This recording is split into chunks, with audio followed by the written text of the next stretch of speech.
Skupaj za zdravje je celovit program integrirane preventive kroničnih bolezni, ki je na voljo vsem odraslim prebivalcem Slovenije. Njegov namen je preprečevanje in obvladovanje najpogostejših kroničnih bolezni ter krepitev, ohranjanje in izboljšanje zdravja. Program Skupaj za zdravje obsega preventivne preglede, delavnice in individualna svetovanja ter pester nabor različnih aktivnosti za krepitev zdravja v lokalnih skupnostih.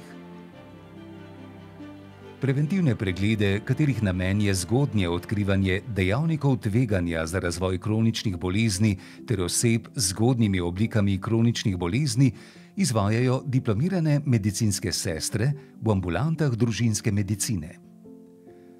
Skupinske delavnice in individualna svetovanja potekajo v centrih za krepitev zdravja in zdravstveno-vzgojnih centrih v vseh zdravstvenih domovih v državi. Namenjene so izboljšanju zdravstvene pismenosti in opolnomočenju oseb v skrbi za lastno zdravje na področjih zdrave prehrane, telesne dejavnosti, zdravega hujšanja, krepitve duševnega zdravja, obvladovanja sladkorne bolezni ter opuščanja kajenja in tveganega pitja alkohola. V vseh centrih delujejo interdisciplinarni timi, ki jih sestavljajo diplomirane medicinske sestre, fizioterapevti, psihologi, dietetiki in kineziologi. Vsi ti strokovnjaki izvajajo tudi raznolike aktivnosti krepitve zdravega življenjskega sloga v lokalnih okoljih.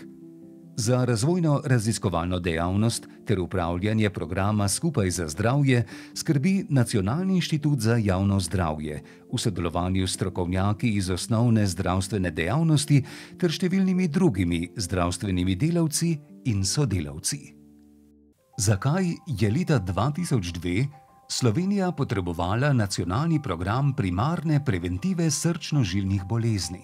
Zato, ker so bile srčno-žilne bolezni in dejavniki tveganja zanje ključen in zelo velik javnozdravstveni problem. Umrljivost zaradi teh bolezni je od 80 let prejšnjega stoletja močno naraščala in bila glavni vzrok smrti, še posebej pri moških v srednji življenjski dobi. Cindi raziskava o dejavnikih tveganja za srčno-žilne in druge kronične bolezni z začetka 90 let prejšnjega stoletja je pokazala, da se 3/4 Slovencev nezdravo prehranjuje in je nezadostno telesno dejavnih, da več kot 40% moških kadi in pretirano pije alkohol, da ima 70% ljudi zvišan holesterol v krvi in da je več kot polovica odraslih prekomerno prehranjenih ali debelih. Praktično ni bilo prebivalcev Slovenije, ki bi bil brez dejavnikov tveganja. Večina jih je imela po več hkrati. Javnozdravstvena situacija je klicala po učinkovitih ukrepih. V 90 letih prejšnjega stoletja smo, tako kot v preostalem delu razvitega sveta, s presečnimi raziskavami ponavljeno ugotavljali naraščanje razširjenosti kroničnih nenalezljivih bolezni in dejavnikov tveganja zanje. Bolezni srca in žilja so bile vzrok za krepko več kot 40% vseh smrti, sočasno pa je naraščala tudi razširjenost telesne nedejavnosti, debelosti, dislipidemij, neurejenega krvnega tlaka in sladkorne bolezni. Na tej podlagi so projekcije pokazale, da v kurativnem delu zdravstvenega sistema sčasoma zanesljivo ne bomo mogli več obvladovati tega bremena. Kakšno spremembo je leta 2011 vzpostavitev referenčnih ambulant družinske medicine pomenila za preventivno obravnavo odraslih v Sloveniji? Uvedba referenčnih ambulant pomeni ključen prispevek kakovosti tako preventive kot zdravljenja bolnikov v družinski medicini. Pacienti so deležni okrepljene zdravstveno-vzgojne obravnave in aktivnega presejanja na določene kronične bolezni, kot so arterijska hipertenzija, sladkorna bolezen, kronične bolezni pljuč in nekatere druge. Pot pacienta v zdravstvenem sistemu se sedaj lahko začne pri diplomirani medicinski sestri, ki na osnovi dogovorjenih protokolov oceni pacientova tveganja in potrebo po ukrepih za izboljšanje življenjskega sloga oziroma napotitvijo k zdravniku zaradi ocene potrebe po zdravljenju. Na kaj smo danes, po 2 desetletjih delovanja programa, lahko najbolj ponosni? V ambulantah družinske medicine smo v zadnjih 2 desetletjih razvili odličen program za izboljšanje zdravja prebivalstva. Ta vključuje zgodnje odkrivanje zdravju škodljivih dejavnikov, ugotavljanje ogroženosti za nastanek kroničnih bolezni, kot tudi učinkovito ukrepanje. Učinkovitost programa se kaže v zmanjšanju umrljivosti zaradi nekaterih kroničnih bolezni. Zaradi bolezni srca in žilja umre zaradi učinkovite preventive 700 ljudi manj vsako leto. Ponosni smo lahko, da nam je uspelo vzpostaviti takšen program, ki je dostopen praktično vsem odraslim. V to zgodbo o uspehu je vpletenih ogromno strokovnih, predanih, požrtvovalnih ljudi. In prav na te smo lahko še posebej ponosni. Vemo, da spremembe niso lahke, da je velikokrat vztrajnost na preizkušnji, zato znanje prenašamo z lastnim zgledom, da udeleženci dobijo voljo, veselje in verjamejo, da so spremembe mogoče. Tako je zgled pomemben in resničen inštrument za spodbujanje. Vedno znova spoznavam, da je svetovalno delo sicer zahtevno, a obenem zanimivo, saj zahteva naš nenehen razvoj. Tako sem tekom let izoblikovala tudi svojo življenjsko filozofijo, da je vsak zmožen spremembe na bolje, da nikoli ni prepozno in da je od vsakega posameznika odvisno, koliko je pripravljen vložiti v svoje dobro počutje. Odnos je vedno na prvem mestu, potem so pomembni znanje, cilji, metode, vsebina in oblike dela. V času razvoja programa smo posameznika sprejeli kot del interdisciplinarnega tima. S tem omogočimo, da sam odgovorno in zavedno sodeluje pri spremembi svojega načina življenja. V okviru začetnega pogovora udeleženca dobro spoznamo, zato ga lahko usmerjamo in tako skupaj z njim načrtujemo njegovo pot k novemu načinu življenja in s tem posledično do boljšega zdravja. Najbolj nas veseli, da smo tako posamezniki kot družba sprejeli telesno dejavnost kot nujno in pomembno intervencijo pri ohranjanju in krepitvi zdravja.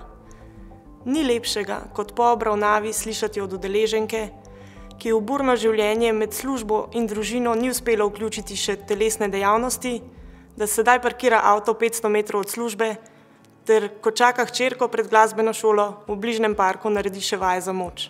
Ponosni smo lahko na sistemski pristop k krepitvi zdravja in preprečevanju srčno-žilnih in drugih kroničnih bolezni. Na preventivni program, ki se izvaja v vsaki ambulanti družinskega zdravnika, kjer ima vsak posameznik možnost brezplačne preventive, tako pregleda dejavnikov tveganja, kot tudi udeležbe v strokovnih programih svetovanja in podpore spremembe življenjskega sloga v centrih za krepitev zdravja oziroma zdravstveno-vzgojnih centrih. Epidemiološki podatki danes kažejo, da se je v tem obdobju umrljivost zaradi bolezni srca in žilja dobesedno prepolovila. Izračunamo lahko, da v primerjavi z letom 2002, ko smo s programom začeli, danes letno zaradi tega bremena umre okoli 1400 manj Slovencev. Vsaj polovica ohranjenih življenj gre na račun izboljšanja stanja na področju primarne preventive, to je bolj zdravega življenjskega sloga, ki vključuje bolj zdravo prehrano, več telesne dejavnosti in manj kajenja in boljšega obvladovanja poglavitnih bioloških dejavnikov tveganja, kot sta na primer zvišan krvni holesterol in zvišan krvni tlak. Kako je vaše sodelovanje v programu Skupaj za zdravje vplivalo na vaše zdravje in počutje? Odločitev za obisk preventivnega pregleda je bila odlična. Deležna sem bila izjemne strokovne obravnave. Občutek, da je bil ves čas namenjen samo meni, je neprecenljiv. Stara sem 32 let in ta pregled zelo priporočam. Odnos do mojega zdravja bo pa zdaj samo še bolj odgovoren. Pred 3 leti sem se prvič vključila v program NIJZ, Zdravo hujšanje in Gibam se. Oba programa sta mi korenito spremenila življenje. Spremenil se je moj zunanji videz, izgubila sem 10 kg. Postala sem bolj gibljiva, pridobila sem na samopodobi, spletla sem nova prijateljstva. Vse našteto mi zelo pomaga, da lažje premagujem službene obveznosti, bolj kakovostno preživljam prosti čas in lažje premagujem stresne situacije. Obiskala sem različne delavnice, zdaj pa se še vedno družimo v okviru aktivnosti v lokalni skupnosti. Veliko mi pomenijo sproščeni odnosi v skupini, imam več energije, ohranjam svojo gibljivost in veliko bolje se počutim. Kako v Sloveniji uresničujemo zaveze, zapisane v slovenski resoluciji Skupaj za družbo zdravja? Program Skupaj za zdravje je primer dobre prakse v širšem mednarodnem okolju, na katerega smo v Sloveniji lahko ponosni. Z njim uresničujemo številna prizadevanja iz nacionalne resolucije, kot so na primer integrirana in celovita obravnava, usmerjenost uporabnika in njegovo opolnomočenje ter krepitev in varovanje zdravja ter preprečevanje bolezni s premikom od bolezni k zdravju preko nadgradnje kurativne dejavnosti s preventivno in s posebnim poudarkom na ranljivih skupinah. Ob tem je pomembno, da s programom Skupaj za zdravje izboljšamo dostopnost do kakovostnih in varnih programov preprečevanja bolezni v lokalni skupnosti, kjer ljudje delajo in živijo. Kaj so danes ključni izzivi programa Skupaj za zdravje? Program Skupaj za zdravje je pomembno zmanjšal število smrti zaradi bolezni srca in ožilja v Sloveniji. Zaradi tega programa smo Slovenci telesno bolj dejavni, bolj zdravo se prehranjujemo in manj kadimo. Vendar v zadnjih letih raziskave kažejo na naraščanje debelosti in sladkorne bolezni pri odraslih ter na povečano število oseb s težavami v duševnem zdravju. Med delovno aktivnimi prebivalci izpostavljam tudi visoko breme mišično-skeletnih bolezni. Žal se je med epidemijo COVID-19 število odraslih na preventivnih pregledih prepolovilo. Za tretjino manj je bilo tudi pregledov kroničnih bolnikov. Nadoknaditi zamujeno v času epidemije COVID-19 je zato najpomembnejši izziv programa Skupaj za zdravje v tem trenutku. V prihodnjih 20 let nas bodo popeljale nepozabne zgodbe, kako smo skupaj zmogli skrbeti za zdravje.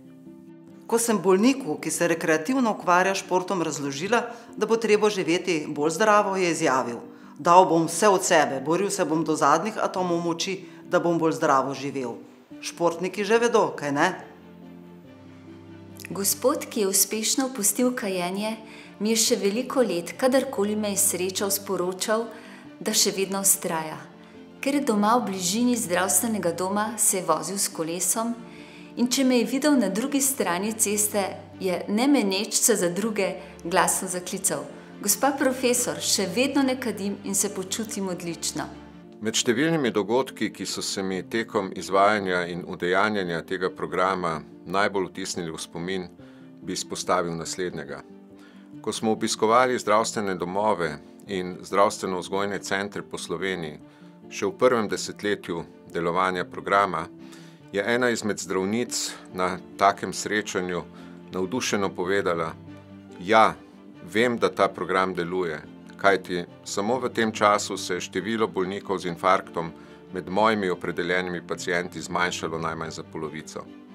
No in tako pričevanje seveda pomeni ne le priznanje, ne le ponos, pač pa tudi spodbudo za delo v prihodnje.